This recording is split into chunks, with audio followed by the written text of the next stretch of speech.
साक्षी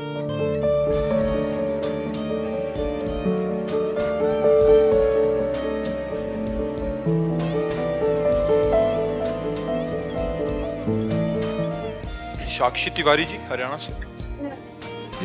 राधे राधे महाराज जी, आपके चरणों में कोटि कोटि प्रणाम। महाराज जी, सामाजिक रिश्तों को बचाने के लिए क्या दिखावा करना उचित है? रिश्तों को बचाने के लिए सच को छुपाना चाहिए क्या महाराज? हाँ, जैसे नाटक में जो स्वांग मिलता है वो होता नहीं है, पर बहुत अच्छी तरह से स्वांग करता है।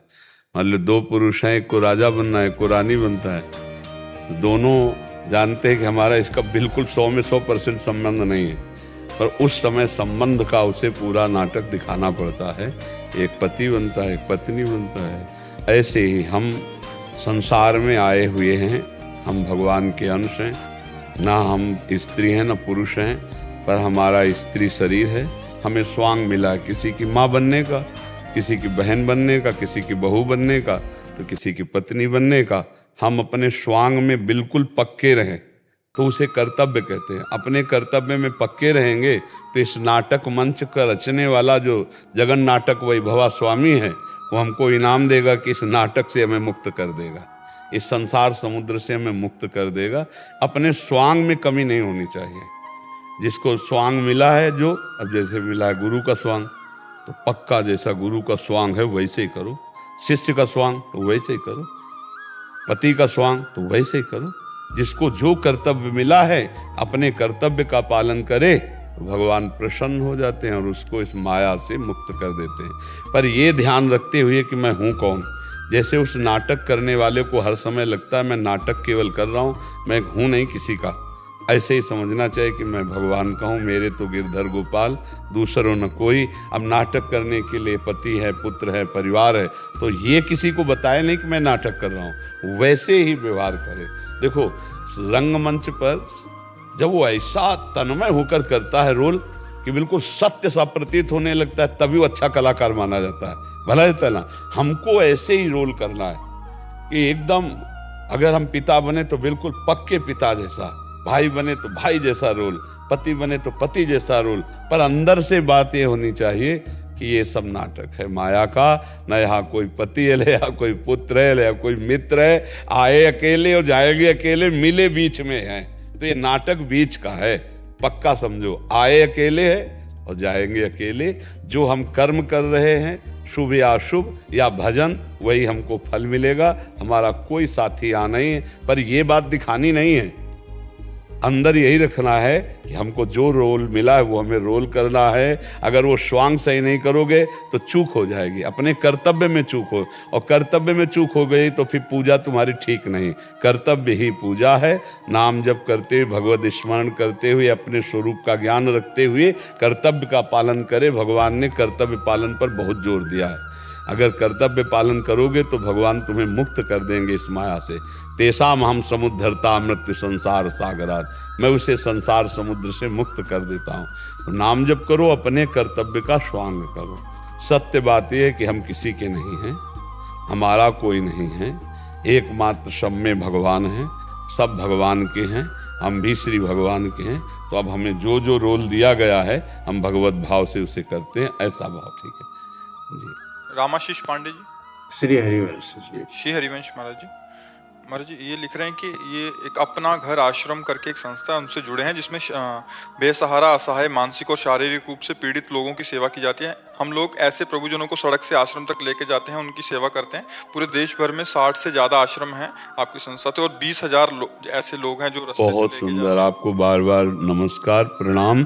क्योंकि हम इस बात को बहुत हृदय से सपोर्ट करते हैं कि जैसे किन बूढ़ों लोगों को घर से निकाल दिया गया है, ये जो विक्षिप्त मानस हैं, ये जो अपंग लोग हैं, जो जिनकी असुविधा है, जो रोड फुटपाथ में ऐसे पड़े रहते हैं, इन लोगों को ले जाना, उनको स्नान कराना, उनको दवा देना, उनको भोजन देना, उनके वास की व्यवस्था करना बहुत उत्तम बात है जी। कभी कभी ऐसा भी हो जाता है, असंख्य कीड़े होते हैं प्रभु जी के शरीर में, असंख्य कीड़े होते हैं, उनके पास कोई नहीं जाता है, लेकिन फिर भी हम लोगों की अपनी मेडिकल टीम उनके पास हम पहुँचते हैं, उनको भी हम लोग ले जाते हैं। भरपूर सेवा परमात्मा मान के हमसे। हाँ, नहीं, हम इसीलिए सबसे पहले आपको नमस्कार किया, क्योंकि बिना स्वार्थ के और रोड में पड़े हुए तड़पते हुए लोगों की सेवा करना।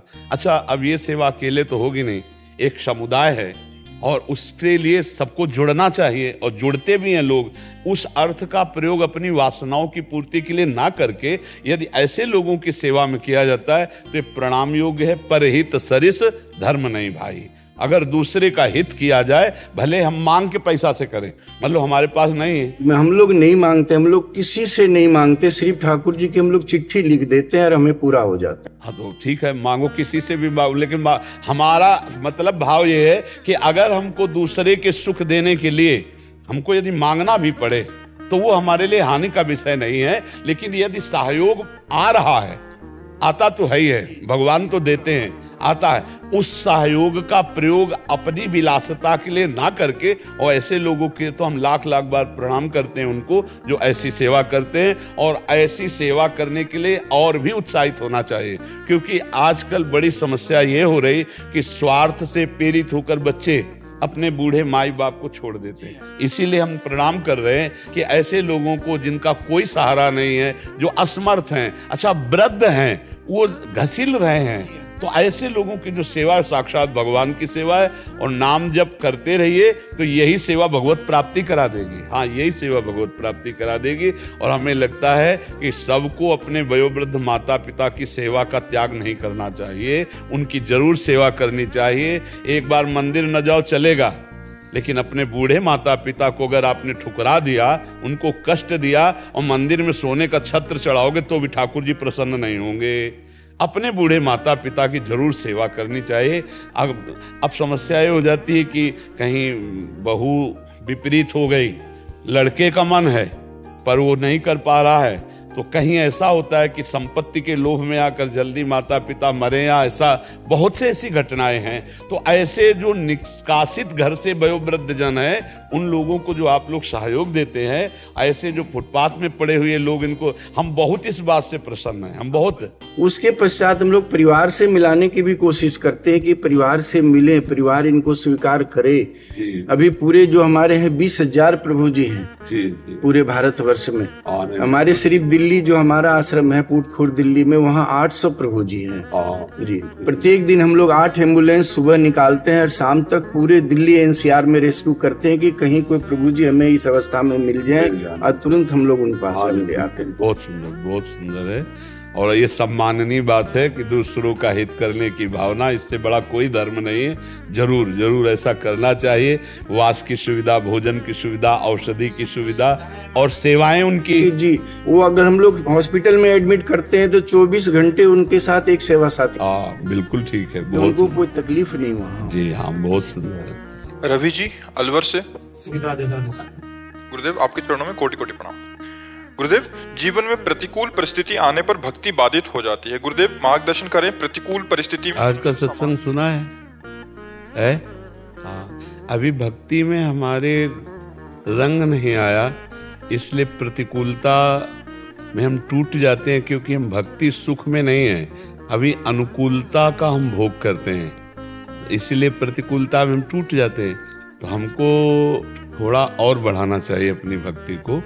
भगवान नाम जप करना, भगवत लीलाओं का गायन करना, कुछ भागवतिक पाठ करना और दूसरों की सेवा करना, इससे हमारे अशुभों का नाश हो, हमारे हृदय में भक्ति का रंग बढ़े, तो प्रतिकूलता में भी बहुत सुख मिलता है। अनुकूलता का तो भोग होता है और वास्तविक सुख प्रतिकूलता में मिलता है, क्योंकि प्रतिकूलता में कोई साथ नहीं देता, तब हमारा मन प्रभु की तरफ जाता है वास्तविक।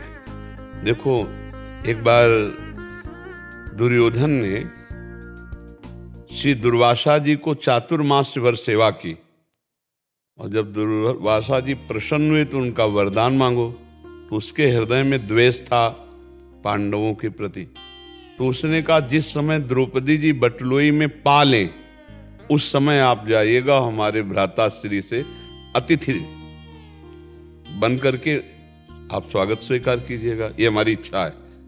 अब इस इच्छा में रहस्य क्या था कि जब द्रौपदी जी पा लेती हैं बटलोई में, तो फिर उनके पास कोई उपाय नहीं रह जाता है, क्योंकि सूर्य भगवान के द्वारा बटलोई जो मिली थी उसमें वरदान था, जब तक द्रौपदी जी नहीं पालेंगी तब तक कोई भी आवे, शास्त्रों लोग आवे, जो चाहोगे वो बटलोई से प्राप्त हो जाएगा। दुर्योधन ने जानबूझकर इसीलिए मांगा कि हजारों शिष्य हैं, जब जाएंगे आतिथ्य सत्कार नहीं होगा तो श्राप दे देंगे, वो लोग नष्ट हो जाएंगे। लेकिन जिसके हृदय में भगवान का भरोसा है उसे कोई दुख, प्रतिकूलता, साप ये सब कुछ नहीं व्यापते हैं। गए दुर्वासा जी, युधिष्ठिर जी ने देखा, प्रणाम किया और कहा महाराज आइए, एक स्वागत के विषय में पूछा, आइए आप जलपान कीजिए, भोजन कीजिए। उनका हाँ भोजन करूंगा, यमुना स्नान करके आ रहा हूँ। ये ठीक उस समय गए जब द्रौपदी जी ने पा करके बटलोई मांझ कर रख दिया था। ध्यान के द्वारा देख करके दुर्वासा जी गए थे। युधिष्ठिर जी ने द्रौपदी जी से पूछा कि बटलोई मांझ दी, प्रसाद पा लिया? उनका हाँ मांझ कर। वो बेहोश हो गए कि अब क्या होगा, इतने वो क्रोधी ऋषि हैं, किसी किसी का स्वभाव होता है। बोले वो साफ ही दे देंगे। द्रौपदी जी ने उनको जागृत किया और कहा आप क्यों मूर्छित हो गए? तो उनका बटलोई में जब आपने पा लिया तो अब कोई उपाय रह नहीं गया, और इतने बड़े ऋषि और सब महात्माओं के साथ आज मैं मारा गया, अब वो निश्चित श्राप दे देंगे। और मुझे पता है दुर्योधन ने षड्यंत्र रचा है, उनको इसीलिए भेजा है। तो उनका आप एक बटलोई के ऐसा मांझ कर रख देने से आप निराश हो गए? आपको श्री कृष्ण की याद नहीं आई, जो विश्वम्बर हैं, जो पूरे विश्व का भरण पोषण करते हैं? मैं अभी उनको बुलाती हूँ, हर समस्या का समाधान। देखो ये भक्ति का रंग होता है। उदास नहीं हुई, मूर्छित नहीं हुई द्रौपदी जी, क्योंकि द्रौपदी जी को परिपक्वता प्राप्त हो चुकी है सभा में कि श्री कृष्ण के सिवा कोई मेरा नहीं है। जब वहां वस्त्र हरण की बात थी तो उनको पूरा ज्ञान हो चुका था, शरणागति परिपक्व वहीं उससे हुई थी। उन्होंने पुकारा, हे द्वारिकावासिन श्री कृष्ण, हे मेरे गोविंद। भगवान पीतांबर फहराते हुए आ गए और कहा कृष्णा।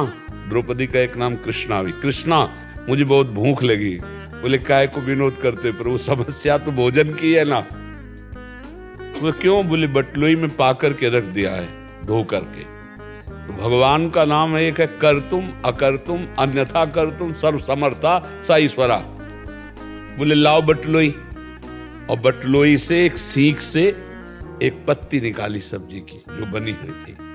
अब आप हमको ये बताइए कि इतना पवित्र व्यवहार करने वाली पतिव्रता द्रौपदी बड़ा जूठन छोड़ेंगी? दूसरी बात, जब बटलोई में वरदान है कि द्रौपदी के पाने के बाद कुछ नहीं बचेगा, तो उसमें वो शीत कैसे बच सकता है? कर तुम अकर तुम अन्यथा कर तुम भगवान निकाले, और जे ही ऐसे रखा तो विश्व पूरा तृप्त हो गया। अब दुर्वासा जी तो यहां से आचमन करने की जगह नहीं, बोले जाओ बुला के लाओ। वहां गए, बोले महाराज, बोले वरदान मांग लो भले, हमारे आचमन की इच्छा नहीं, सब शिष्यों सहित सब पूरे। हमारी समस्या तब तक रहती जब तक हमारा भगवान पर भरोसा दृढ़ नहीं रहता, नहीं तो हर विपत्ति हमारे लिए भगवान का प्रेम प्रदान करने वाली बन जाए। बोलो ऐसा संसार में कौन है जिसके जीवन में दुख ना आया हो, विपत्ति ना आई हो? पर दुख और विपत्ति सबको तोड़ देती है, वही उससे उबर पाता है जो भगवान की भक्ति में रत है, जो भगवान के चिंतन में रत है कि भगवान कर तुम अकर तुम अन्यथा कर तुम है। आज विपत्ति आई है तो मेरे नाथ मुझे संभालेंगे। मुझे देखो, अगर भगवान का भरोसा ना हो तो शरीर के रोग, समाज की प्रतिकूलता, अर्थ की अव्यवस्था, हमारे परिवार की मांगे, ये सब चिंता शोक भय से व्याकुल किए रहती। कोई भी हो, आप देख लो अपने दिमाग में, अगर भरोसा भगवान का है कि वो है ना, तो एक निश्चिंतता रहती। बहुत बड़े मालिक से हमारा संबंध है, वो हर व्यवस्था कर देंगे। भरोसा दृढ़ होना चाहिए। नरसिंह मेहता जी की बेटी जहां ब्याही गई थी वो तो धनी थे, और नरसिंह मेहता जी परम धनी थे, लेकिन लौकिक धन नहीं था।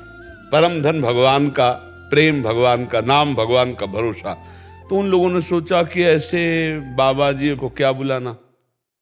उनकी नजर में तो, धनियों की नजर में तो भगवान के भक्त ऐसे नजर आते हैं, रंक करी संतन जानत, गरीब भिखमंगा ऐसा वो समझते हैं। पर निमंत्रण देना जरूरी, क्योंकि फिर बहू नाराज हो जाएगी। तो उन्होंने बड़ा पर्चा लिखा जो किसी के आने भेजा था, ये चीज भात भरने में आप लाओ, आपका सादर निमंत्रण है। तो नरसिंह मेहता जी के पास जब पत्र पहुंचा तो सीधे उठाया, गोविंद के सामने रख दिया कि हम नारे तो आप ही मालिक हो, देखो ये आया है। वो 10-5 संतों के साथ गए थे, एक पैसा पास नहीं था, लेकिन जो भात भरा गया वो आप प्रसिद्ध है, इतिहास साक्षी है। निहाल कर दिया। जो जो मांगा था उससे कई गुना बढ़कर स्वयं द्वारिकाधीश गाड़ियों में लाद लाद के संपत्ति ले गए। अपने भक्त के लिए भगवान हर विपत्ति में महान संपत्ति बन जाते। बस हमारी परीक्षा होती है उस समय, हमको दृढ़ रहना है, हमको टूटना नहीं, पक्का समझ लो। अगर टूट गए तो फिर भगवान संभालेंगे, पर लेकिन टूटो ना विपत्ति में। क्या विपत्ति आपके ऊपर है? रात है तो चिंता मत करो, दिन आएगा। दिन है तो फूलो मत, रात आएगी। ऐसे चलता है भक्त। विपत्ति है क्या है, अभी निकल गई, अभी निकल गई, इसलिए टूटो मत, खूब नाम जप करो और धैर्यवान बनो, पक्का धैर्यवान बनो। बहुत कृपालु भगवान है, सब बात बना देते। बहुत कृपालु भगवान है, सब बात बना देते। अगर भरोसा भगवान का है तो हर विपत्ति संपत्ति प्रदान करने वाली बन जाती है। बिल्कुल विश्वास करके मान लीजिए, कोई ऐसी प्रतिकूलता नहीं है जो हमें भगवान से विमुख कर सके। और भगवान हमारे है तो भगवान का नाम मंगल भवन है, जो आनंद सिंधु सुख राशि। आनंद रहेगा, मंगल होगा, अमंगल हो नहीं सकता। हम लोग छोटी छोटी तूफानों में, आंधियों में टूट जाते हैं। इसे टूटना भक्ति की कमजोरी के कारण कहा जाता है। क्यों? तो और नाम जब बढ़ाओ और भगवान की भक्ति प्रबल करो और जीतो इस माया पर।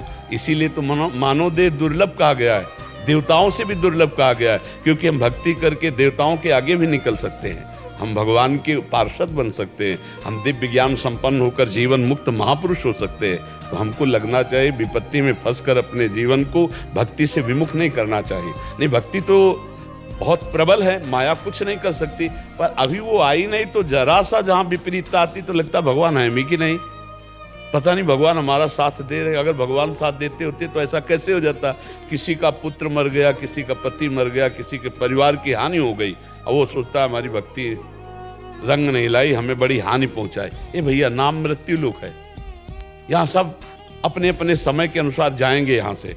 तो हमको अपनी भक्ति थोड़ा मजबूत रखना है, किसी वस्तु व्यक्ति स्थान के सहारे नहीं रखना कि वो चला गया तो हमारी भक्ति चली जाए, भगवान से हमारा संबंध टूट जाए, हम भगवान का भजन छोड़ दें। ऐसा नहीं, इसका नाम मृत्यु लोक है। यहाँ सब एक न एक दिन जाएंगे और एक न एक दिन आपको भी जाना है, हमको भी जाना है। तो हम जाने की तैयारी कर लें। भजन जैसे भी दुख सुख आए उसको चुपचाप सह ले।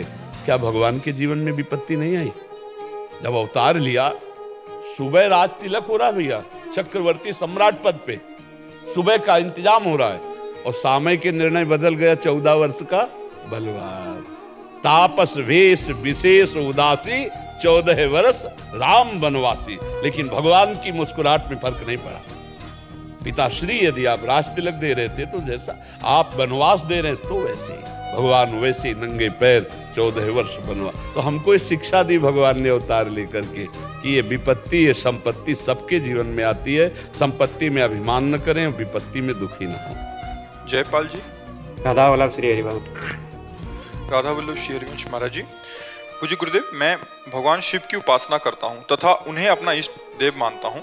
3 महीने पहले राधा रानी एवं आपकी कृपा से मुझे वृंदावन दर्शन एवं आपका सानिध्य मिला, जिसके पश्चात एक दिन स्वतः राधा नाम स्फुरन हुआ एवं नाम जप चलने लगा। तत्पश्चात मैं नित्य राधा नाम का जप करता हूँ। महाराज जी, मेरा संशय यह है कि मेरा राधा नाम के प्रति आकर्षण क्या भगवान शिव की प्रेरणा एवं अनुमति से हुआ है? उन्हीं की जा पर कृपा न करें पुरारी, सो न पाओ मुनि भगति हमारी। भगवान श्री राम कह रहे औरो एक गुपुत मत सबई कहो कर जोर, शंकर भजन बिनानर भगति न पावे मोर। भगवान शिव जिस पर कृपा करते हैं उसे राधा नाम, राधा चरणारविंद, हरि नाम, हरि चरणारविंद ये प्रदान करते हैं। क्योंकि आप कितना भगवान शंकर को भजते हो आप जाने। अपना तो जीवन ही थे भगवान शंकर, बचपन से उन्हीं की उपासना थी। काशी में ही रहते थे, घाटों में ही रहते थे, उन्हीं के भरोसे रहते थे, रात दिन उन्हीं का सुमिरन। तो उन्होंने ही हमें वृंदावन दिया, उन्होंने हमें प्यारी जी के चरणों की शरणागति दी। तो भगवान शंकर की कृपा का फल यही हमें प्राप्त हुआ। हम पक्का आपसे कहते हैं, हम कभी वृंदावन क्या है प्रियाजू, क्या केवल अनन्य थे सांब सदाशिव भगवान हम शंकर जी और माता अम्बा। बस यही हम काशी में हमारी यही उपासना थी और भेज दिया उन्होंने कृपा कर दिया। बड़े बड़ों पर वो जब कृपा करते हैं तो यही भक्ति प्रदान करते हैं। इसमें कभी अपराध की भावना न सोचे कि मतलब शंकर जी को भूल जाएंगे तो अपराध। उन्होंने ही ऐसा किया है। हमको तो बिल्कुल स्पष्ट दिखाई दिया। तुलसी घाट में बैठे थे, अंदर आता कैसा होगा वृंदावन, ये कौन भेज रहा है? तो वही भेज रहे। फिर हमें रास में पहुंचाया और रास से वृंदावन पहुंचा दिया, इस उपासना में मगन कर दिया, उन्हीं की कृपा से। अभी इसी मार्ग पे आगे बढ़े महाराज जी, है अभी इसी मार्ग पे आगे बढ़े। अब ये भगवान शंकर की कृपा से आप नहीं बढ़ रहे हो, आपको बढ़ाया जा रहा है, तो आगे बढ़ाते ही चले जाएंगे। जब हम स्वयं कर्ता बनते हैं कि अब हमने वो छोड़ा ये पकड़ा तो घाटा हो जाएगा, और जब हम ये देखते हैं कि हमको बढ़ाया जा रहा है तो हमें इसमें कुछ पूछना ही नहीं है। आगे बढ़ते तुम्हारे खुद हृदय में आने लगेगा, खुद आने। अब मुझे क्या कर, पहले हम भगवा वस्त्र पहनते थे, सन्यासी थे, अब देखो हमको वैष्णव वैष्णव, तो हमको किसी से पूछना थोड़ी कि हम ऐसा कर सकते हैं क्या, सलाह थोड़ी। प्रीति न काहू की कान विचारे, प्रेम में कुछ एक अलग उसमें मर्यादा होती है, किसी की कोई मर्यादा नहीं रखता। वो एक जैसे जीव सरिता सावन जल उमगत सन्मुख सिंधु सिधारे, जैसे बाढ़ आई यमुना में तो किसी की तरफ नहीं देखती, सबको तोड़ती बहती हुई समुद्र से मिल जाती है। ऐसे जब प्रेम का मार्ग होता है तो फिर किसी से प्रश्न नहीं उठता, वो बढ़ता चला जाता है। जब हम करते हैं तो उसमें हमारी सोच होती है, और जब प्रभु करते हैं तो आगे होता चला जाता है। तो आगे क्या होता है तुम देखते रहो, आश्रित भगवान शंकर के रहो, जब ये करते रहो वो आपको कहाँ पहुंचा देते हैं, आप देखते रहो। तो आप करता नहीं होंगे, आप मन वचन से यही कहेंगे कि मैंने तो कुछ नहीं किया, मुझे तो भगवान शंकर ने भेजा, भगवान शंकर ने ऐसा किया। ऐसी ही भक्ति की भावना अहंकार रहित होती है। समझ रहे आप? खुद आगे बढ़ाते चले जाए, खुद आपके मन में आ जाएगा अब मुझे ये करना है, अब मुझे ये करना है, आगे आता चला जाएगा। ये हमने अपने जीवन में देखा है। आपको किसी से प्रश्न करने की जरूरत नहीं कि अब मुझे क्या करना चाहिए, नहीं, वो आगे खुद आ जाएगा। आपके मन में आ जाएगा कि अब मुझे दीक्षा लेनी है, अब मुझे ऐसे चलना है, वो अपने आप प्रेरणा करेंगे, ऐसे चलें। संदीप वर्मा जी। राधा वल्लभ श्री हरिवंश गुरुदेव। राधा वल्लभ श्री हरिवंश महाराज जी। गुरुदेव भगवान, पिछले कुछ समय से कई संत भगवान सपन में आए और एक मंत्र दिया, और गुरुदेव भगवान आपकी कृपा से कई भागवतिक अनुभूतियां भी हुई, जिसमें श्री जी की अपार करुणा और दुलार जैसा आप वर्णन करते हैं का अनुभव हुआ। गुरुदेव, मैं आपके द्वारा दीक्षित हूँ और आपके द्वारा बताए गए मार्ग पर आपकी कृपा से चलने का प्रयत्न कर रहा हूँ, पर विगत समय से मन में जिज्ञासा और व्याकुलता है कि उक्त मंत्र को लेकर सप्त ऋषि आए और पार्वती जी से कहा किसके लिए तपस्या कर रहे हो? उनका भगवान शिव के लिए। तो बोले हम तुमको उपदेश करते हैं, बहुत ही महामहिम वैकुंठाधिपति, बहुत सुंदर भगवान नारायण को हम मिलाएंगे पति रूप से। तो जानते हो पार्वती जी ने क्या कहा? तजऊ न नारद कर उपदेशु और आप कहें सतबार महेशु। अगर स्वयं इष्ट आकर सैकड़ों बार हमको आदेश कर दे तो भी मैं अपने गुरु नारद जी का उपदेश नहीं त्याग सकती। नारद जी ने मुझे उपदेश किया है, ये मंत्र जपो और पति रूप से भगवान शिव को प्राप्त करो तो कोटि जन्म लग रगर हमारी बरऊं शंभु न तरह को। स्वप्न की क्या, साक्षात इष्ट आकर के बात करे तो भी अपने गुरु के विषय में संशय नहीं करते। गुरु प्रदत्त साधना के बल पर जब साधक चलता है तभी, नहीं तो माया विविध रूप धारण करके उसको मार्ग से भ्रष्ट कर देती है। अभी वो अनुभूति नहीं होती जिसकी अनुभूति के बाद कुछ अनुभूति करना बाकी नहीं रहता। जब वो अनुभूति नहीं तो हर अनुभूति छोटी है, उसका कोई विशेष महत्व नहीं। जो अल्प सुखों में टिक जाता है वो भूमा सुख का अधिकारी नहीं होता। जैसे 1 अरब रुपया लक्ष्य हो और 1 लाख मिलते ही फूल जाओ तो तुम 1 अरब का अधिकार खो दिए। ऐसे ही मुझे प्रियालाल का प्रेम वो जो विशुद्ध चाहिए, अभी कहाँ है? अभी देहानुभूति से बाहर थोड़ी हो, देह भाव से बाहर थोड़ी हो। ये तो चुट-पुट, इनका कोई महत्व थोड़ी होता है। ऐसे तो रजिस्टर भर जाए, अगर उनको बताए ना तो रजिस्टर भर जाए, उनको सब ऐसे सोनी लगा दी जाती है, साइड में किया जाता है और आगे बढ़ा जाता है। स्वप्न में क्या साक्षात आकर के देवाधिदेव या बड़े बड़े ऋषि मुनि आ जाए तो भी अपने गुरु के वचनों पर अटल होना चाहिए, तब इस मार्ग को पुष्ट पाया जाता है। नहीं तो माया ऐसे फिसला के ऐसी जगह खड़ी कर देगी जहाँ सब अनुभूतियों पे पानी फिर जाएगा और भजन होना मुश्किल। गुरु सेवा तज करें जबान, यह है अधर्म यह है सभान, कान्य न रसिकन मेरा है, गुरु गोविंद न भेद कराए, संतत सकल सुनो चितलाए। श्री हरिवंश प्रताप जो अपने गुरु आज्ञा गुरु मंत्र के विरुद्ध चलता है, चाहे सर के बल साधना कर ले, लक्ष्य की प्राप्ति उसे नहीं हो सकती। आप समझ रहे ना?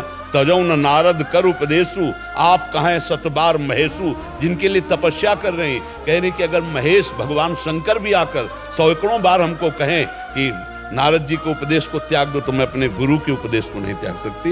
जो नारद जी ने उपदेश किया है कि इसी जन्म में तप के द्वारा महादेव को पति रूप में प्राप्त करो तो कोटि जन्म लग रगर हमारी बरऊं शंभनता राहों को। इसमें निष्ठा काम करती है, इसमें स्वप्न में आ जाओ जागृत में आ जाओ कोई फर्क नहीं पड़ता। अपने गुरु की मर्यादा के अनुसार चलते हैं। समझ पा रहे हो आप? फिर आगे जैसी मती। हार्दिक जी सहारनपुर से। राधे राधे महाराज। राधे राधे महाराज जी। महाराज जी, जैसे कई लोग कहते हैं कि हमारे कर्मों का हिसाब हमें इस जन्म में पूरा करना है, जबकि कई लोग कहते हैं कि मरने के बाद होता है, तो हमारे कर्मों का हिसाब होता कैसे? नहीं, एक ही जन्म में पूरा करता है तो भजनानंदी करता है।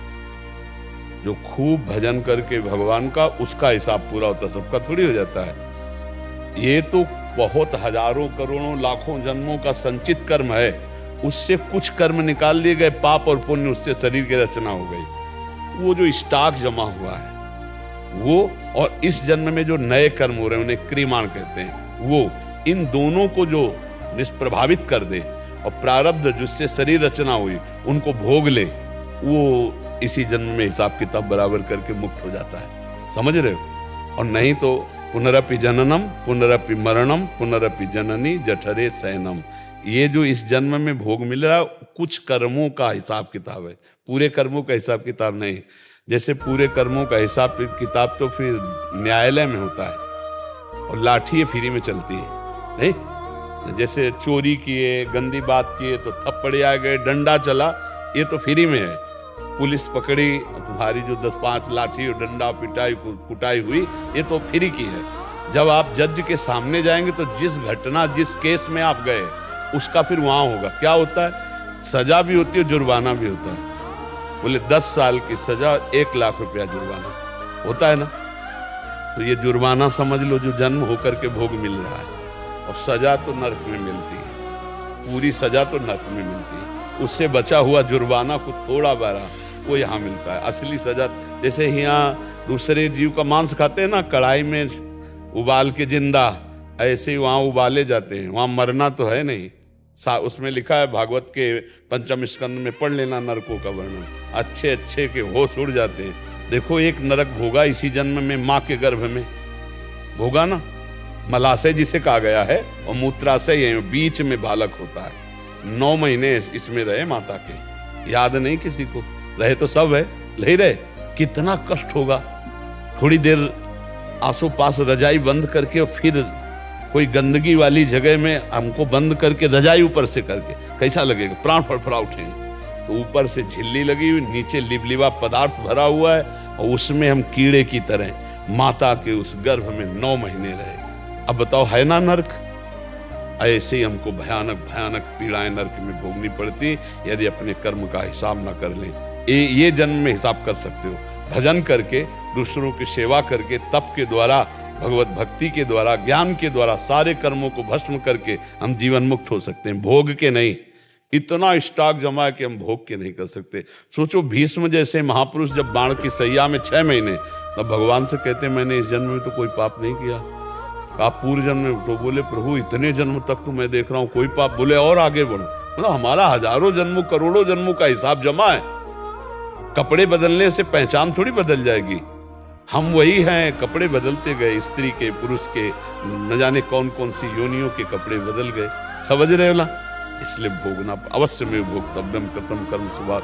खूब नाम जप करो, कोई पाप आचरण न करो, तो जो दुख सुख आवे उसे सह लो, तो तुम्हारा नाम जप पूर्व के पापों को नष्ट कर देगा, आगे आने वाले पापों को नष्ट कर देगा, बड़ा आनंदमय जीवन हो जाएगा। लेकिन जो नहीं समझ पाते, तो जहाँ भजन शुरू किए, पूर्व का पाप का दुख आ गया, बोले भजन का फल दुख मिला, भक्ति हमको फलती नहीं, हो भजन छोड़ दिया। इसलिए बहुत होश में चलना चाहिए। समझ पा रहे हो बच्चा? नरेश जी मुंबई से, राधे राधे महाराज जी, आपके चरणों में कोटि कोटि प्रणाम। महाराज जी, परमात्मा प्राप्ति के लिए ज्ञान, भक्ति या योग, इन तीनों में से क्या श्रेष्ठ? अपने को देखना चाहिए। यदि 3 घंटे पद्मासन और सिद्धासन, किसका प्रश्न है? 3 घंटे पद्मासन और सिद्धासन में बिना हिले बैठने की सामर्थ्य तो योग मार्ग की तरफ कदम रखना चाहिए। अखंड ब्रह्मचर्य रखने की क्षमता हो तो योग मार्ग में कदम रखना चाहिए। मन और बुद्धि को जबरदस्ती बलात् एक केंद्र में लगाने की क्षमता हो तो योग मार्ग में कदम रखना चाहिए। और संपूर्ण संसार से वैराग्य, स्थूल सूक्ष्म कारण, तीनों लोक और तीनों देहों से राग रहित होकर सच्चिदानंद ब्रह्म में स्थित होने के लिए ज्ञान मार्ग का वही आश्रय ले जिसकी बुद्धि बहुत प्रवीण है और भोगों में किंचन मात्र विराग नहीं तो ढकोसला रहेगा, दम्भ रहेगा, पाखंड रहेगा, ज्ञान की बातें करेगा, आगे नहीं बढ़। भक्ति मार्ग का वही अधिकारी है जिसको ऐसा महसूस होता है कि सब कुछ भगवान का है, मैं भी भगवान का हूँ, मेरे में किंचन मात्र सामर्थ्य नहीं कि मैं विषयों का त्याग कर सकूं। हे नाथ, मैं आपकी शरण में हूँ। कृष्ण कृष्ण कृष्ण गोविंद गोविंद गोविंद, प्रभु आप संभाल लेना वो भक्ति मार्ग का। क्योंकि सरस हृदय दैन्य भाव बहुत जल्दी बेड़ा पार हो जाता है। भक्ति में बहुत जल्दी बेड़ा पार हो जाता है, क्योंकि ज्ञान में गिरने में देर नहीं लगेगी, पकड़ने वाला कोई है नहीं। और भक्ति में पहले ही हमने स्वीकार कर लिया कि मैं नीच अधम किसी योग्य नहीं हूँ, आपके चरणों के आश्रित हूँ और आपका प्यार दुलार ही हमें पार कर सकता है। तो उसमें कोई अहम नहीं रहता और भगवान का भरोसा रहता है। तो भगवान कहते करो सदा तिनके रखवारी, जिम बालक राखे नाता है। भगवान का दुलार मिलता है जो असीम है, और भगवान का वो सुख मिलता है जो ब्रह्म बोध को भी नहीं प्राप्त होता। क्योंकि ब्रह्म बोध संपन्न जनक जी जब राम जी को देखते हैं तो कहते हैं इन्हीं बिलोकत अति अनुरागा, बरवश ब्रह्म सुखें मन त्यागा। मन हमारा ऐसे आनंद से आह्लादित हो जाता है कि मोक्ष सुख भी कड़वा लगने लगता है। भक्तों को जो सुख मिलता है उसमें मोक्ष सुख भी जहाँ अपनी प्यारी जो और प्यारे जो मुस्कुरा करके करुणा करते हुए देख रहे हैं, उसके आगे करोड़ों मोक्ष सुख बलिहार है। तो हृदय जब द्रवित हो और अपने में असमर्थता का अनुभव हो तो भक्ति मार्ग में चले, और जिसकी बुद्धि बहुत प्रवीण हो और जितेंद्रीय हो और विषयों से किंचन मात्र राग न हो वो ज्ञान मार्ग में चले, और जो यौगिक क्रियाओं में समर्थ हो वो योग मार्ग में चले, नहीं तो धोखा हो जाएगा। इसलिए हमें तो यही लगा कि अगर भक्ति से चले तो ज्ञान और योग सब कुछ पूरा हो जाता है, इसी में सब पूरा हो जाता है। और सबसे बढ़िया इसमें बात रहती कि भरोसा भगवान का रहता है। अगर हम गिरे भी तो हमें गिरने नहीं देते, अगर गिर भी जाएं तो उनकी गोद में रहते हैं। नामे भक्ता प्रणश्यति, भक्त का कभी नाश नहीं होता। तो हमें तो ऐसा पूरे जीवन की बात यही लगी कि प्रभु की शरण में होकर उनका नाम जप करते हुए उन्हें पुकारा जाए, इससे बढ़कर कोई योग नहीं, इससे बढ़कर कोई साधना नहीं। और इससे सब ज्ञान हो जाता है, सब कुंडलनी जागृत हो जाती है, सठ चक्रों का भेदन हो जाता है, सब कुछ हो जाएगा। जो अन्न में, मनो में, प्राण में, विज्ञान में, आनंद में कोश है, इन कोशों का बाद हो जाता है। जो ज्ञान से किया जाता है वो भक्ति में इतना चित्त उदास हो जाता है, कुछ अच्छा ही नहीं लगता, सब अपने आप छूटता चला जाता है अंदर से राग। एकमात्र ब्रह्म नहीं, माया नहीं, नहीं जीव नहीं काल, अपनी सुधि न रहे, एक रहे नंदलाल। बस एक आराध्य देव जिधर देखता है वो अपना प्यारे को देखता है। बड़ा सरस मार्ग है। तो हमें लगता है भक्ति मार्ग से हम ज्ञान और वैराग्य की स्थितियां स्वाभाविक प्राप्त कर लेते हैं, क्योंकि भक्ति के पुत्र ही तो हैं ज्ञान वैराग्य, अपने आप प्राप्त हो जाता है।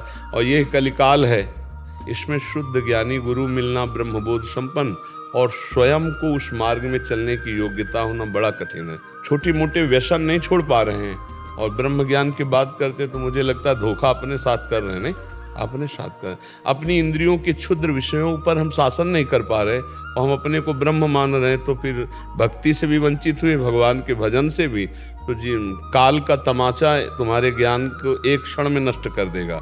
अगर बोध नहीं हुआ तो शास्त्र ज्ञानी बहुत से नहीं तरता है, जो ज्ञान हुआ है उसको अपने जीवन के आचरण में उतार कर जितेंद्रिय होकर, श्रद्धावान लभते ज्ञानम तत्परा संहितेन्द्रिया, और ज्ञानम लब्ध्वा पराम शांति मचरे नादिगच्छति, वो परम शांति को प्राप्त होता है जो जितेंद्रिय हो गया। और जितेंद्रिय होना कितना कठिन है देख लो। और अजितेंद्रिय पुरुष को भी भगवत प्राप्ति हो जाती है जो भगवान के भरोसे होता है। जितना कठिन है भगवान की शरण में है तो फिर भगवान बस वैसे श्री कृष्ण चंद्र जो खोल के कह रहे हैं, दैवी हेषा गुणमयी मम माया दुरत्तया मामे ये प्रपद्यंते माया में ताम तरंते, पर पकड़ नहीं पाता जीव। वो खुला कह रहे हैं कि ये मेरी त्रिगुण माया इतनी बलवती है कि इससे पार होना बहुत कठिन है। अगर पार होना चाहते तो मेरी शरण में आ जाओ, पार हो जाओगे। वो खुला कह, मामे ये प्रपद्यंते माया में ताम तरंते। आनंद जैन जी बठिंडा से। राधे राधे जी महाराज जी राधे राधे। महाराज जी, क्या कोई हमारे ऊपर जादू टोना कर सकता है? क्या भजन के प्रभाव से उसको खत्म किया? देखो, हमारी जो मान्यता है बच्चा कि जब हमारे कर्म बिगड़ते हैं तो कोई जादू टोना करे या ना करे, हम वैसे परेशान रहते हैं। बुरी दशा आने के पहले बुद्धि बदली जाती है। वो किसी न किसी तरह से जाको विधना दारुण दुख दीन ताकि मत पहले हरिलीन, समझ रहे ना बच्चा? हमें जब दुख भोगना होता है तो हमारी बुद्धि ही हमें धोखा दे देती है। हमें लगता है कि किसी ने हमें कुछ कर दिया है, और कहीं इसका सपोर्ट देने वाला कोई मिल जाए कि अरे उसने तुम्हारे ऊपर कुछ कर दिया, जादू टोना कर दिया, बस जान लो फिर परेशान हो, फिर परेशानी हो जाएगी। हम तुम्हें शास्त्र की बात बता रहे हैं, को ना काहू के सुख दुख कर दाता, निज कृत कर्म भोग सुन भ्राता। अब जैसे हमारे पाप कर्म हैं, अब कोई जीवात्मा हमको दंड देना चाहता है, अब वो भूत योनि का हो गया है, अब संयोग बनेगा और वो हमको दंड देगा, क्योंकि हमारे कर्म, और बिना झाड़ फूंक के अगर हमारा कर्म हट गया भोग का, वो अपने आप हट जाएगा, खत्म हो जाएगा। ऐसे ही रोग आ जाते हैं, ऐसे व्यक्ति से घटना हो जाती है, हम जा रहे हैं, हमारा कोई दुश्मनी का मतलब नहीं है, और जरा सा ऐसी घटना घटी, वो मार पिटाई, दुश्मनी, और भारी दुश्मनी बन गई, कर्म। भूत का ऊपर आवेश आ जाना, या शरीर में रोग आ जाना, या कोई एक्सीडेंट घटना होकर शरीर का अंग भंग हो जाना, या किसी व्यक्ति से अचानक द्वेष हो जाना, ये और कोई नहीं है, ये हमारा कर्म है। अगर हम कर्म संभाल लें तो सब ठीक हो जाए। तुम तो बच्चा घर में रहते होगे, हम इस स्मशान में रहे गंगा किनारे, और जवान बचपन से 13 वर्ष से घूमते, हमको कभी हमारे दिमाग में ना भूत चढ़ा और ना कभी कोई तंत्र मंत्र चढ़ा। खूब ही स्मशान में ऐसे कुत्ते लाश नोच का गाँव में संस्कार कम करते, गंगा में प्रवाहित कर देते थे। अब तो नियम भी लग गए हैं कि आप ऐसे नहीं प्रवाहित कर सकते। पहले ऐसा कोई नियम नहीं था, 40-45 वर्ष पहले ऐसे फेंक दिए जाते, तो कुत्ते घसीट लाते थे, नोच रहे, तो गंगा किनारे ही रहते थे हम। वो सब दृश्य कहीं कुछ नहीं बच्चा। अपना कर्म खराब है तो हर जगह कदम कदम पे परेशानी, और अपना कर्म अच्छा है तो इस स्मशान में भी कहीं कोई भूत नहीं मिला, समझो, इस स्मशान में भी गंगा किनारे रहने पर कोई भूत नहीं रहा। इसलिए हमें लगता है नाम जप करो और भगवान का स्मरण करने से सब ठीक हो जाता है। और वैसे भी हनुमान चालीसा में लिखा है ना, भूत पिशाच निकट नहीं आवे, महावीर जब नाम सुनाए है। हाँ, जिस समय भगवान के महाभागवत से हनुमान जी का स्मरण कर, भूत पिशाच निकट नहीं आए। हम जब बचपन में थे तो जिस एक घर में जाना होता था तो एक गली थी अंधेरी, दो होते हैं किसानों के यहाँ गाँव में, दो होते हैं, एक जहाँ जानवर और बैठक होती है, और एक होता है घर जहाँ घर परिवार बहुएं रहती है, तो थोड़ा अंतराय होता है। तो वहाँ से जब जाओ तो अंधेरे गली थी, तो जैसे माता जी कहते बहुत डर लगता है, तो कहते थे हनुमान जी जपो। तो ऐसे आस पास देखा, अंधेरे में बिजली तो गाँव में होती नहीं थी, तो जय हनुमान जय हनुमान जय हनुमान, वो तीव्र गति से भाग गए और अपने घर में गए, जय हनुमान। और ये पक्का विश्वास था कि जय हनुमान कहेंगे तो भूत छुएगा नहीं, क्योंकि अब माँ ने बताया है कि जय हनुमान कहने से। संस्कार बचपन से पढ़ते हैं, माँ ने भक्ति के संस्कार, भगवान के संस्कार डाल दिए। तो बच्चा निर्भय रहो, नाम जप करो, और जो कोई मानसिक या शारीरिक भूतावेश या किसी भी तरह का कोई भी दुख है, वो हमारा कर्म है। ऐसे पूरे संसार में भूत है, किसी के नहीं चिपट जाएंगे, उसी के चिपटेंगे जिसका संस्कार है, जिसको भोगना है। अब वैसे फिर वो कष्ट भोगता है जीव। तो इसलिए मुझे लगता है अगर नाम जप करो, भगवान की भक्ति करो, तो कोई परेशानी नहीं आएगी, कोई भूत प्रेत नहीं सता सकता है। हम खूब बचपन से घूमे, किसी का साथ नहीं रहा, कभी कोई सताया नहीं। तो हमें लगता है बच्चा कोई भी दुख परास्त नहीं कर सकता है। भगवान का भरोसा हो और भगवान का चिंतन हो, चिंतन भगवान का हो, तो कोई दुख परास्त नहीं कर सकता। और भगवान का चिंतन न हो, शरीर स्वस्थ है, सब व्यवस्था है, फिर भी जलोगे, कामनाएं जलाएंगी, आपका गलत चिंतन आपको जलाएगा, पड़ोसी जला देगा, कोई द्वेष वो आपके चिंतन में आके आपको क्लेश देता रहे, और भारी कष्ट है। और भगवान आनंद सिंधु का चिंतन है, तो देखो आप लोग भी सुनने आते हो, क्या आनंद की बात सुनने आते हो, आनंद का क्या महिमा ये देखने आते हो। साधु महात्माओं को क्यों देखते हैं? ये भगवान के भक्त है, आनंद सिंधु के भक्त है, देखते हैं भक्ति का क्या स्वरूप है। एक अलौकिक शांति मिलती है। देखो आप लोग यहाँ बैठे हो, एक अजीब शांति, एक अलौकिक शांति जो किसी भी तरह से अन्य उपायों से नहीं हो सकती, वो यहाँ बैठने मात्र से आपको मिलेगी, क्योंकि भगवान का धाम है। भगवान की भक्त जैसे भी हैं भगवान के ही है ना, तो उसका प्रभाव होता है, जो परिवर्तन होता है ना लोगों के दिमाग का। तात स्वर्ग अपवर्ग सुख धरी तुलाए कंग, तूलनताए सकल मिल जो सुख लव सत्संग। तो ये भगवान के प्रभाव से होता है, क्योंकि हर समय भगवान के जैसे चिंतन हो रहा है, अब जो बोल रहे हैं तो भगवान की बातें बोल रहे हैं, तो आपके दिमाग में वो जाकर अपना प्रभाव डालती है। और अगर हम भगवान के भजन में न हो तो चाहे जितनी बातें बोले आपके ऊपर प्रभाव नहीं पड़ेगा। प्रभाव तभी पड़ता है जब खुद हो। तो इसलिए बच्चा नाम जप करो। भगवान के कुछ स्तोत्र है, हमें पक्का विश्वास है भगवान का नाम कीर्तन जिस घर में होगा वहां प्रेत प्रवेश नहीं कर सकते।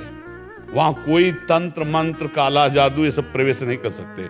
क्या जाता है, 20 मिनट उठाओ मंजीरा और जोर जोर से भगवान के नाम का कीर्तन, जो नाम प्रिय लगे, राधा राधा राधा राधा। विशेष विशेष ध्वनियों में संत जन गाते कि संसारी पुरुषों को दुनिया पसंद है तो उसी ध्वनि में गाओ राधा राधा राधा। गाड़ी में लगा लिया और राधा राधा, संगीत और ध्वनि से ज्यादा मन आकर्षित होता है, तो उसको सुनते हैं हम। जब राधा नाम कीर्तन करते हैं तो परम मंगल हो जाता है। ये विश्वास मान लीजिए बच्चा, जिस घर में नाम जप होता है, ठाकुर जी का चरणामृत उतरता है, उनको स्नान होता है, भोग, वहाँ ऐसा जो विघ्न डालने वाले विनायक हैं ये प्रवेश नहीं दे पा सकते।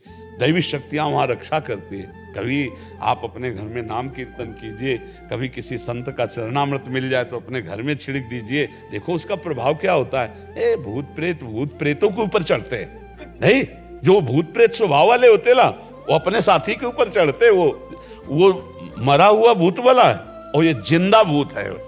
अब मांस खा रहे हैं, शराब पी रहे हैं, बेविचार भूत नहीं और क्या है। अब मरेंगे तो भूत बनेंगे, तो जिंदा भूत है। अब उन्हीं के ऊपर चढ़ते हैं आकर के, कर्म बिगड़ जाता है तो वो चढ़ नहीं। हमें कोई बताओ किसी संत के ऊपर भूत चढ़े हो, किसी भक्त के ऊपर कभी भूत चढ़े हो, हमें कोई उदाहरण दो कि उन भक्त के ऊपर भूत चढ़ गए। हाँ, अगर मिलेंगे भी तो मंगल करेंगे। जैसे गोस्वामी तुलसीदास जी काशी के पार जाते थे गंगा के शौच, तो जो शौच का पानी बचता तो ऐसे सहज एक पेड़ था उसमें डाल देते, उसमें रहता था भूत। अब वो अपवित्र पानी पीता है तो शौच का अपवित्र पानी पी। ये कई दिन घटना हुई तो वो प्रेत खड़ा हो गया हाथ जोड़ के और कहा, आप जो मांगेंगे वो मैं दूंगा आपको। बोले हमने तो आपको पुकारा नहीं, कोई सेवा नहीं की। बोले बहुत बड़ी सेवा बन गई, जो आपके कमंडल में पानी बचता था ना, फेंक देते थे ना, वही हम पी लेते थे। अब हमको देना चाहते थे। बोले क्या दे सकते हो, हमें तो सिया राम जी के दर्शन चाहिए। बोले इतनी सामर्थ्य हमें नहीं, उपाय बता देंगे, हो जाएंगे पक्का दर्शन। बोले क्या?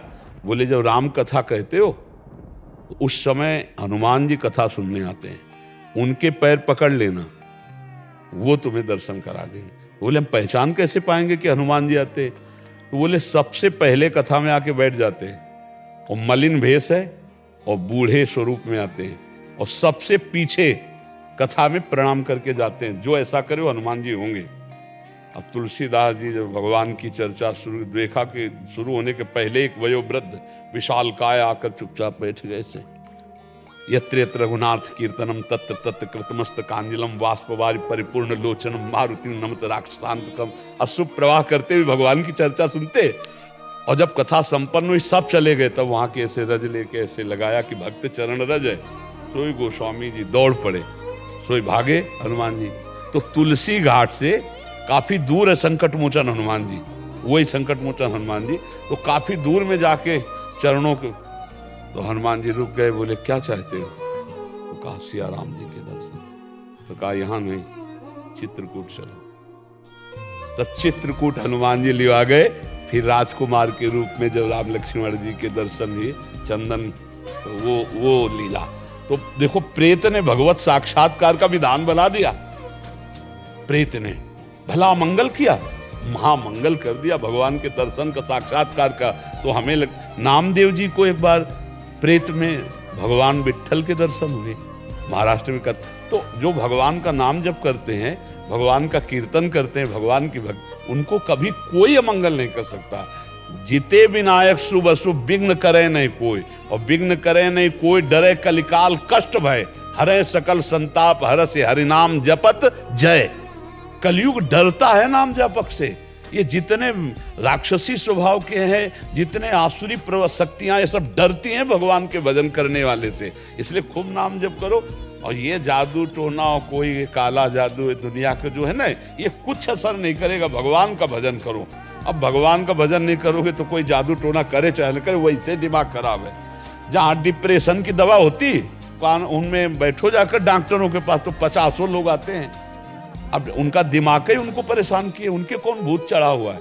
अब निगेटिव सोच, नकारात्मक सोच कर करके उनको परेशानी हो रही। हमें लगता है हम व्यर्थ का चिंतन न करके राम कृष्ण हरि जपे, राधा राधा जपे तो सर्व मंगल हो जाए। कोई ऐसा नहीं तंत्र मंत्र जादू टोना या हमें कोई परेशान किए, कोई नहीं। हमारा कर्म ही हमको परेशान किए। और दूसरा कोई अगर ऐसा होता तो जितने तंत्र मंत्र वाले हैं सबको मार डाले, स्वयं राजा बन जाए, स्वयं सब विधान बन जाए। तो कर सकते हैं क्या? नहीं कर सकते। हाँ, उतना ही कर सकते जिसका भोग आया है, और फिर मुठभेड़ हो गई तो फिर हो जाएगा, क्योंकि तुम्हें वो भोगना है, दुख भोगना है, अन्यथा नहीं। रजनी महाजन जी पंजाब से। राधे राधे महाराज जी।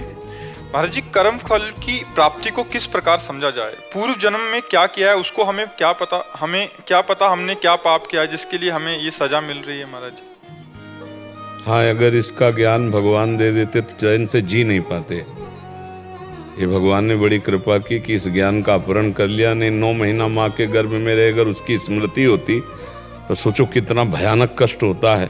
आज हम कितने कष्ट से पीड़ित हो जाएं उसका चिंतन करके, लेकिन ऐसी विस्मरण कराने वाली भगवान की माया कि इसी जन्म में हम 9 महीने गर्भ में रहे, कितना भयानक कष्ट रहा, लेकिन हमको स्मरण नहीं। तो फिर पूर्व जन्म के शुभ और अशुभ कर्मों का तो हमें स्मरण है नहीं, लेकिन स्मरण ना होने पर हमको भोगना पड़ेगा, क्योंकि शरीर बदल सकते हैं, हम वही हैं। जैसे चोर हो, वो पोशाक बदल ले, साधु की पोशाक पहन ले, वो ऑफिसर की पोशाक पहन ले, जो किसी की पोशाक पहन ले, तो उसकी पहचान तो नहीं मिट जाएगी ना, वो रहेगा तो चोर ही ना। जहाँ पकड़ा जाएगा तो पोशाक भले हो किसी के पहने हो, पर होगा कि चोर है। ऐसे ही जो हमारे कर्म का फल देने वाले निर्णायक हैं वो हमको पहचानते हैं।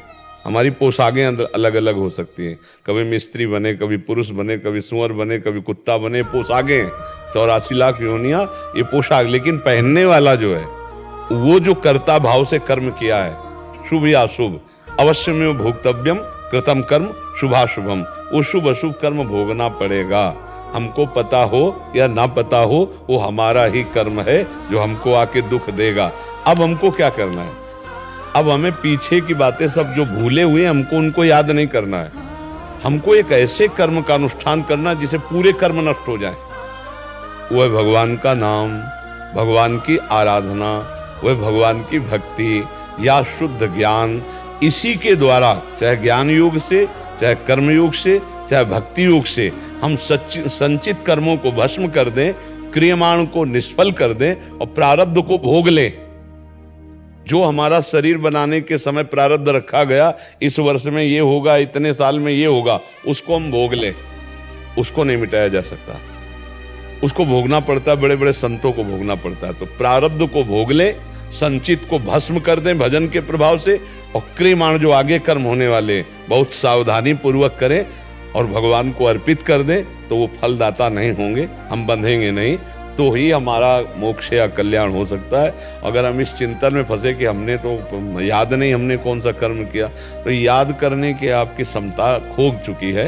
यदि ज्ञान प्राप्त हो तो आप कई जन्मों की याद कर सकते हैं, कई जन्मों की आप याद कर सकते हैं, क्योंकि आपके पास मन वही है, इंद्रियां वही हैं, और आप भी वही हैं जो हजारों जन्मों में इन इंद्रियों से, मन से कर्म किया, सब आपको पता चल जाए। पर अज्ञान का पर्दा लगा हुआ है और वो लगा रहना चाहिए, वो लगा रहना चाहिए। तो चैन से जी रहे हो, अगर वो खुल जाए ना तो अभी चिंतित हो जाओगे। इसी जन्म में देखो आपने कितने अपराध किए हैं, जो गलतियां हैं, लेकिन भगवान कितने कृपालु हैं कि जिनको ना कानूनी दंड मिला है और ना भी उनका दंड मिला है, और हम चैन से जी पा रहे हैं। कितने पाप हैं आप देखो, एक छोटी सी गलती का आजीवन कारावास है। किसी माता बहन को आप गंदी हरकत कर दो, छेड़ दो, और ये बात रिपोर्ट हो जाए, तो वो आपको कितना दंड मिलेगा। और ऐसी कितनी गलतियां हैं आपके पास, हजारों लाखों ऐसी गलतियां हैं जिनका हमको दंड नहीं मिला है। तो क्या वो सब मिट जाएंगी क्या? अगर भजन नहीं करोगे ना, तो 1 सेकंड की एक क्रिया का फल मिलेगा, वो व्यर्थ नहीं जाएगा। शुभ किया है या अशुभ, गलत देखा है या अच्छा देखा है, देखने तक का आपको दंड मिलेगा, देखने तक का दंड। जैसी हरिवंश नरक गति दुर्भर यम द्वारे कटियत नक्शी के, छोटी सी भी कर्म का आपको दंड मिलेगा। अब देखो ना, छोटी सी गलती हो जाती है, क्रोध आ गया, हिंसा हो गई, या जो भी अब उसके लिए पहले हमको बंधन में डाल करके जेल ले जाया जाता है, पिटाई होती है, हम फिर मुकदमा सालों चलता रहे, 20-20, 10-10 वर्ष मुकदमा चलता है, फिर इसके बाद सजा होती है, फिर इसके बाद जुर्माना भी रखा जाता है, 1 लाख जुर्माना। यार इतनी छोटी सी गलती सी तो सोचो अनंत जन्मों में हमने कितनी गलतियां की, अब वो आकर हमको इसमें दंड देंगी ऐसे विधान से कि जैसे हम बहुत सजा करके संभाल कर परिवार चलाना चाहते हैं, पर कर्म आ गया, वो सब तुम्हारी उन्नति को बिखेर दिया, नष्ट भ्रष्ट कर दिया। बहुत गिरा हुआ घर में जन्म लिया है, लेकिन कर्म अच्छे सजना शुरू हुआ, वो धीरे धीरे बढ़ता चला गया। सारा खेल कर्मों का है। तो अब पूर्व के कर्मों की चिंता मत करो, अब ऐसे कर्म का अनुष्ठान करो कि हम उन कर्मों को मिटा दें। वो है भगवान का भजन, वो है सद आचरण, वो है परोपकार, दूसरों का उपकार करना, वो है भगवान की आराधना। और दूसरे किसी कर्मों में सामर्थ्य नहीं है, जैसे दान पुण्य और तीर्थयाटन, ये शुभ कर्म हो गया। लेकिन भगवान की आराधना जो शुभ अशुभ दोनों को नाश करके भगवत प्राप्ति करा दे। तो थोड़ा समय रह गया है, काफी जीवन ऐसे ही व्यतीत हो गया, खूब नाम जप करो। अब इतना बुद्धि में ज्ञान नहीं रह गया कि हम वेदांत दर्शन के अनुसार ब्रह्म बोध करें, आत्मबोध करें। तो बस नाम जप करो। नाम लेत भव सिंधु सुखाही, करो विचार सुजन मन माही। कलयुग केवल नाम आधारा, सुमिर सुमिर नर उतरे पार। इसलिए राम कृष्ण हरि जो नाम प्रिय हो, जैसे अपने वृंदावन वासी राधा राधा राधा खूब निरंतर जपो। यही नाम जो है, नाम संकीर्तनम यस्य सर्व पाप प्रणाशनम, समस्त पापों का नाश करके आपके हृदय को आनंदित कर देगा, आपकी समस्याओं का समाधान हो जाएगा। आप बाहर से समस्या रहित होना और अंदर से समस्या रहित होना चाहते हैं तो नाम जप कीजिए, नाम कीर्तन कीजिए, भगवान की कथा सुनिए, भगवान की कथा गाइए, स्वयं गाइए, नाम कीर्तन स्वयं कीजिए, और बन जाए तो दूसरों का उपकार कर दीजिए। मन वचन कर्म से किसी को दुख ना पहुंचाइए, मुक्त हो जाओगे, आनंदित हो जाओगे। अब दूसरों को दुख देकर जो सुखी होना चाहते हैं, पापाचरण जो करते हैं, वो कभी स्वप्न में सुखी नहीं हो सकते। स्वप्न में भी भयावह आएगा, स्वप्न में भी भय आएगा, और जागृत में चिंता शोक भय अशांति ये तो घेरे ही रहेगी। अगर इससे निपटना है तो एक बार कमर कस के भगवान का भजन करना होगा। बिना भगवान का भजन किए हमें शांति नहीं मिलने वाली, हम दुखों से निपटने वाले नहीं। और शरीर में जो दुख सुख आए उसे भोग लो। बड़े बड़े अवतारी पुरुषों को भोगना पड़ा है, औरों की तो बात जले, जो बड़े बड़े अवतारी पुरुषों को भोगना पड़ा है, बड़े बड़े सिद्धों को भोगना पड़ा है। इसलिए नाम जप करो, पूर्व संचित कर्मों को भस्म करने के लिए अच्छे कर्म करो, भगवान की प्राप्ति के लिए। और जो परिस्थिति आवे उसे भगवान का प्रसाद समझकर सह लो, तो जीवन मुक्त हो जाओगे। सही बात यह है।